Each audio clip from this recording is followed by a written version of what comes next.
आज के इस वीडियो में हम बात करने वाले हैं MEG03 यानी ब्रिटिश नॉवल के ब्लॉक 4 ग्रेट एक्सपेक्टेशंस नॉवल की समरी के बारे में, और उसका कुछ हम ब्रीफ इंट्रोडक्शन लेंगे, प्लस उसके कैरेक्टर्स को भी कवर करेंगे।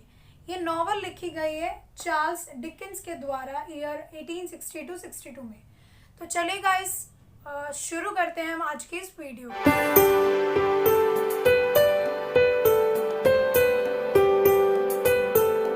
गाइस, ये कहानी है एक ऑर्फन चाइल्ड के बारे में जिसका नाम होता है Pip. Second point, he has a lot of expectations in his life. इस नॉवल के नाम से ही पता चल रहा है ग्रेट एक्सपेक्टेशंस, यानी उसे अपने लाइफ से काफ़ी सारी एक्सपेक्टेशंस होती हैं जो कि उसकी पूरी नहीं हो पाती। अब वो क्या होती हैं, कैसे होती हैं, ये हम नॉवल की स्टोरी में जानेंगे। इट्स अ क्लासिक नॉवल, ये क्लासिक नॉवल है। Fitoor Bollywood movie based on this novel. Fitoor नाम की एक बॉलीवुड मूवी भी जो है वो इस पे बन चुकी है, बट आई वुड सजेस्ट कि उस मूवी से ज़्यादा ये नॉवल जो है वो ज़्यादा बेटर होगा पढ़ना। सेकंड लास्ट है आपका, ये फर्स्ट पर्सन नरेशन में है बाय प्रोटोगनिस्ट दैट इज पिप, यानी इसका जो नरेटर है, जो नरेशन दी जा रही है वो पिप के द्वारा ही दी जा रही है इस पूरी नॉवल में। लोकेशन इसकी दो प्लेसेस पे सेट की गई है, एक कैंट जो उसका होम टाउन होता है और दूसरा है लंदन जहाँ पे वो जाता है। नेक्स्ट है time period from early 19th century to mid 19th century. Early 19 period से लेके मिड 19 तक की जो स्टोरी है, नॉवल है, वो कंप्लीट की गई है। तो गाइज, क्योंकि इसका ब्रीफ इंट्रोडक्शन हम कर चुके हैं गाइज, अब हम बात करते हैं इसके characters and along with its summary, क्योंकि ये नॉवल थोड़ी सी बड़ी है और इसमें कैरेक्टर्स काफ़ी सारे हैं। तो पहले कैरेक्टर्स बताने की बजाय मैं आपको स्टोरी के साथ साथ जो कैरेक्टर हैं जैसे जैसे आते जाएंगे वो हम इंट्रोड्यूस कराते जाएंगे। तो सबसे पहले हम बात करते हैं नॉवल के जो प्रोटोगनिस्ट है, यानी जो लीड कैरेक्टर हैं, that is Pip, orphan child protagonist. Pip जो है एक ऑर्फन चाइल्ड होता है, ठीक है, जो अपनी एक सिस्टर के साथ रहता है जिसका नाम होता है मिसेस जो गार्गरी एंग्री सिस्टर। वो उसके गुस्सैल बहन होती है और वो अडॉप्टेड होता है।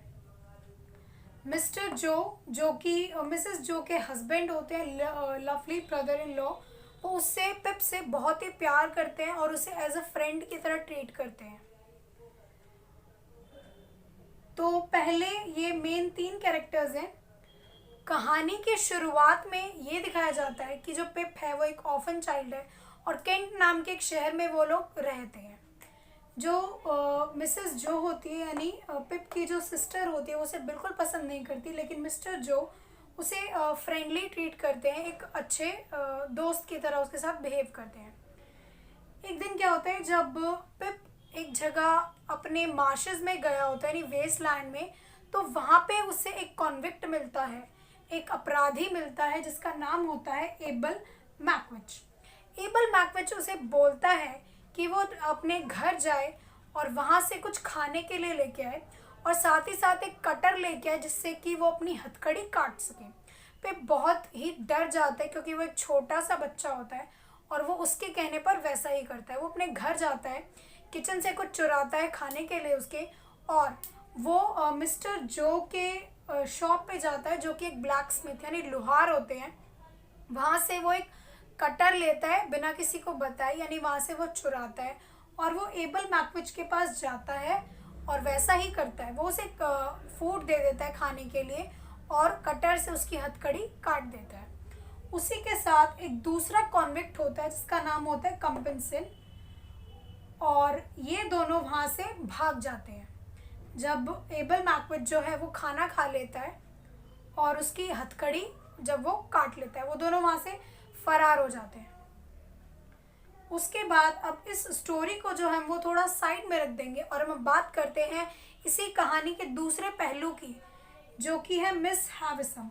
मिस हैविसम इसी शहर में, यानी केंट नाम के शहर में रह रही एक दूसरी लेडी का नाम है, जो कि बहुत ही सन की बुढ़िया होती है, जो कि जिसने 20 साल से, करीबन 20 साल से उसने एक ही वेडिंग ड्रेस पहन के रखी होती है और वो एक सदमे में होती है। उसके पिप के जो अंकल होते हैं मिस्टर पम्बलचू, पिप के जो अंकल हैं वो पिप को मिस हैविसम के घर पे लेके जाते हैं और वो मिसेस जो यानी उसकी सिस्टर से बोलते हैं कि वो मिस हैविसम के घर ले जाके उसे काम दिला सकते हैं और जिससे वो अपनी लाइफ बना सकता है। वहाँ पे उसकी एक बेटी होती है एस्टेला नाम की, जो कि अडॉप्टेड होती है। अब क्योंकि जो मिस हैविसम है वो इस सदमे में होती है और उसने 20 साल से अपनी वेडिंग ड्रेस इसलिए पहन के रखी होती है क्योंकि जब उसकी शादी होती है यानी कि उसकी शादी वाले दिन उसका जो फियांसे होता है वो उसे छोड़ के भाग चुका होता है। इस वजह से शौक के कारण वो एस्टेला को ऐसा बनाती है कि उसने एस्टेला को वो इतना हार्ड बनाती है कि वो जितने भी आदमी होते हैं यानी मैन कम्युनिटी जितनी भी है वो उसे इस तरीके से बनाती है कि वो उससे नफरत करे और जितने भी बॉयज़ हैं या लड़कियां उनके दिल तोड़े। तो जब मिस हैविसम के घर पे पिप जाता है और उन्हें उनसे मिलाता है तो वहाँ पे पिप एस्टेला से मिलता है और एस्टेला को देखते ही पिप से उसे प्यार हो जाता है। अब एस्टेला जो है वो बहुत ही रूडली उससे बात करती है क्योंकि मिस हैविसम ने उसे इस तरीके से ट्रेन किया होता है कि वो इस तरीके से ही रहे। पिप होता है वो एस्टेला से प्यार में पड़ चुका होता है लेकिन एस्टेला उससे बहुत ही रूडली बात करती है और वो उसे एहसास दिलाती है कि जो पिप है वो उसके काबिल नहीं है, ना ही वो एजुकेटेड है ना ही वो गुड लुकिंग है। तो पिप को इस बात का बहुत ही ज़्यादा अफसोस होता है कि क्यों वो एक रिच पर्सन नहीं है, क्यों वो एक आम सा लुहार है सिर्फ, और उसे अपने सोशल स्टेटस पे शर्मिंदगी महसूस होने लगती है। तो उसके अंदर अब ये भावनाएं जागने लगती है कि वो भी एक वेल एजुकेटेड पर्सन बनना चाहता है, बहुत बड़ा आदमी बनना चाहता है और बहुत सारे पैसे कमाना चाहता है ताकि वो एस्टेला के लेवल तक आ सके और उससे मना सके कि वो एस्टेला से शादी कर ले। अब बात करते हैं हम कहानी के तीसरे पहलू की, जिसमें और कैरेक्टर्स को इंट्रोड्यूस कराया जाता है, जिसमें से एक है हमारे मिस्टर ऑर्लिक जो कि जॉर्ज के सर्वेंट हैं। अब जो ऑर्लिक है वो एज अ विलन स्टोरी में हम बोल सकते हैं वो बहुत ही ख़राब इंसान होता है और वो मिसेस जॉ पे यानी जो मिस्टर जॉ की वाइफ होती है उन पे हमला करता है जिसकी वजह से वो करीबन 2 महीनों के लिए बीमार पड़ जाती है। तब बिडी यानी पिप की जो फ्रेंड होती है वो पिप को बहुत ही ज़्यादा पसंद करती है लेकिन पिप उसे भाव नहीं देता। बिडी और मिस्टर जो मिलके मिसेस जो की बहुत खातिरदारी करते हैं, उसको संभालते हैं जिस दौरान वो बीमार होती है। अब इस दौरान ही क्या होता है, जो मिस्टर जैगर्स नाम का एक बंदा होता है वो एक्चुअली में एक लॉयर होता है, वो पिप के पास आता है और उसे बताता है कि एक अननोन पर्सन है यानी एक सीक्रेट पर्सन जो कि अपनी पहचान नहीं बताना चाहता, वो पिप को एक जेंटलमैन बनाना चाहता है, उसे एजुकेशन प्रोवाइड करना चाहता है, उसका फॉर्च्यून बिल्ड करना चाहता है। तो पिप की तो लॉटरी लग जाती है सुन के कि कोई है जो उसे पढ़ाना चाहता है। अब वो कौन है कौन नहीं उसे उससे मतलब नहीं होता, उसे तो पढ़ने से मतलब होता है और उसे बिग फॉर्च्यून बनाने से मतलब होता है क्योंकि वो एक जेंटलमैन बनना चाहता है, बड़ा आदमी बनना चाहता है। अब जो मिस्टर जैगर्स होते हैं वो पिप को लेकर लंदन चले जाते हैं और मैथ्यू पॉकेट नाम का एक जो आदमी होता है वो पिप के साथ लंदन जाता है। वहाँ पे वो मिलता है हर्बर्ट पॉकेट नाम के एक लड़के से जो कि मैथ्यू पॉकेट का दोस्त होता है और ये दोनों यानी कि हर्बर्ट पॉकेट और जो पिप, ये दोनों बहुत ही अच्छे दोस्त बन जाते हैं बहुत ही कम टाइम में। ये रूम शेयर करते हैं, साथ में रूममेट्स होते हैं ये।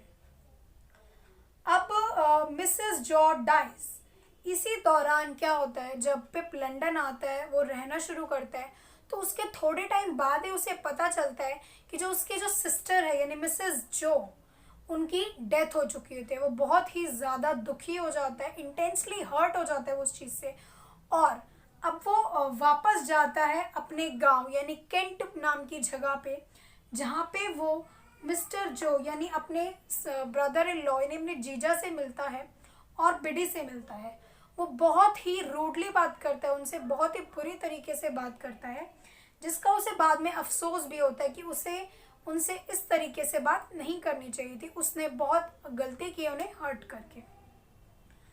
अब इसके बाद क्या होता है, एक बेंटले ड्रम्बल नाम का भी एक जो आदमी होता है वो स्टोरी में इंट्रोड्यूस कराया जाता है, जो कि इन्हीं के रूममेट्स में से एक होता है और वो जैगर्स का एक स्टूडेंट होता है।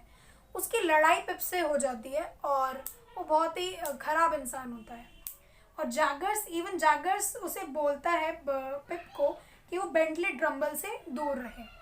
थोड़े टाइम बाद पता चलता है, जब पिप वापस अपने गांव जाता है अपने जीजा यानी मिस्टर जॉ से मिलने, कि जो एस्टेला है, एस्टेला की अब शादी हो चुकी है, और पिप को ये सुन के बहुत ही बुरा लगता है।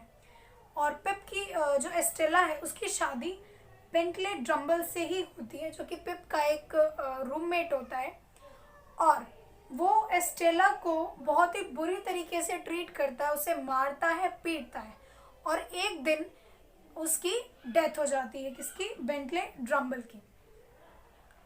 एंड देन वहाँ पे जो पिप है वो वापस लंदन के लिए रवाना हो जाता है, और वो अपने दोस्त हर्बर्ट को आके बताता है कि उसके साथ क्या क्या हुआ, कैसे कैसे हुआ। तब जो मिस्टर जैगर्स हैं वो मिस्टर जैगर्स के घर जाता है, और वहाँ पे मॉली नाम की एक औरत से मिलता है, जो कि जैगर्स की हाउस कीपर होती है यानी मेड होती है, और जैगर्स उसे ये बताता है कि जो मॉली है एक्चुअल में वो एस्टेला की मदर है। अब कहानी में सस्पेंस यहाँ पे बना हुआ होता है कि एक्चुअल में जो एस्टेला है उसके फादर कौन है, और जो सीक्रेट हेल्पर है यानी जो पिप का सीक्रेट बेनिफैक्टर है वो कौन है। अब जो पिप और हर्बर्ट होते हैं वो मिस्टर जैगर्स के घर पे ही बैठे होते हैं, वो लोग डिनर कर रहे होते हैं। तब मिस्टर जैगर्स उन्हें पूरी कहानी बताते हैं कि जो मॉली यानी उसकी जो हाउसमेड होती है वो ही एस्टेला की मदर होती है। अब सवाल ये उठता है कि जो एस्टेला है उसके फादर कौन है, और जो पिप की हेल्प कर रहे हैं यानी उसके जो सीक्रेट बेनिफैक्टर है वो कौन है। तब मिस्टर जैगर्स अब जाके ये रिवील करते हैं, पहले रिवील नहीं करते वो, अब पिप को बताते हैं कि जो एबल मैकविच होता है यानी कि वो अपराधी, वो कन्विक्ट जिसकी मदद पिप ने बचपन में की थी, उसे थोड़ा सा खाना और कटर देके, वही जो है पिप का सीक्रेट बेनिफैक्टर है, वही अभी तक उसकी सारी खर्चे उठाते आ रहा है, और जो भी ऐशो आराम पिप ने अभी तक किया है उसी की वजह से किया है। वो जो है ये देश छोड़ के यानी लंदन जो देश छोड़ के जा चुका होता है, ऑस्ट्रेलिया में जाके वो बहुत सारे पैसे कमाता है, और वो ये डिसाइड करता है कि इस पैसे से वो पिप को एक जेंटलमैन बनाएगा। अब क्योंकि होता तो वो अपराधी है, तो उसे देश निकाला मिल चुका होता है, देश से उसे निकाल चुके होते हैं, लेकिन वो गैर कानूनी तरीके से वापस देश में आता है सिर्फ और सिर्फ पिप से मिलने के लिए। ये बात जो जैगर्स है ये सारी बातें पिप को बता देता है। उसके बाद जो पिप है वो एबल मैकविच से मिलता है, उसे प्रोटेक्ट करने की कोशिश करता है, लेकिन पुलिस उसे अरेस्ट कर लेती है और उससे ले जाती है। साथ ही साथ जो जैगर्स होता है, मिस्टर जैगर्स लॉयर, वो ये भी बताते हैं कि कंपनसेनी वही आदमी होता है जो कि मिस हावसम को छोड़ के चला जाता है। उसके बाद पिप सोचता है कि यहाँ पे अब करने के लिए कुछ बचा नहीं है, क्योंकि एस्टेला की भी अब शादी हो चुकी है, तो क्यों ना वो वापस अपने गांव चला जाए। जिस तरीके से उसने अपने मिस्टर जॉ के साथ बिहेव किया था उनसे माफ़ी मांगे, और बिडी जो कि उसे चाहती है उससे वो शादी कर ले। इधर वो वापस अपने गांव पहुंचता है और उसे पता चलता है कि जो बिडी है उसने जॉ से शादी कर ली है। ये सुनने के बाद उसका दिल पूरी तरीके से टूट जाता है, और वो वापस लंदन आता है, और अपने दोस्त हर्बर्ट के साथ वो करीबन 11 सालों के लिए एक दूसरे शहर में चला जाता है मर्चेंट बनने के लिए, व्यापार करने के लिए। वहाँ जाने के कुछ टाइम बाद वो देखता है कि दूर से सामने से एस्टेला चल के आ रही होती है। उसे अपनी आंखों पे विश्वास नहीं होता कि एस्टेला यहाँ पर आके कर क्या रही है। तब एस्टेला आती है और उससे पूछती है कि क्या जो पिप है वो उससे अभी भी प्रेम करता है, उससे अभी भी प्यार करता है। तो पिप बोलता है हाँ अभी भी करता हूँ, क्योंकि अब तक एस्टेला का घमंड ढीला हो चुका होता है और वो दोनों ही अधेड़ उम्र के हो चुके होते हैं। और पिप जो है एस्टेला को एक्सेप्ट कर लेता है। और इस कहानी की एंडिंग कुछ इस तरीके से होती है कि वो दोनों एक दूसरे का हाथ थामकर गार्डन में चलते जाते हैं और ये कहानी यहीं पर ख़त्म हो जाती है। इस नॉवल के लास्ट में एक लाइन दी गई है, what's the use of flowers when spring is over, कि फूलों का क्या काम जब बसंत ही बीत चुका है। अब क्योंकि वो दोनों अधेड़ उम्र के हो चुके हैं, तब एस्टेला ने बहुत देर कर चुकी होती है मानने के लिए। पहले वो मानती नहीं है पिप के लिए, लास्ट में जाके वो मानती है। सो गाइस, इसी के साथ जो ये वाली नॉवल है वो यहाँ पर कंप्लीट होती है।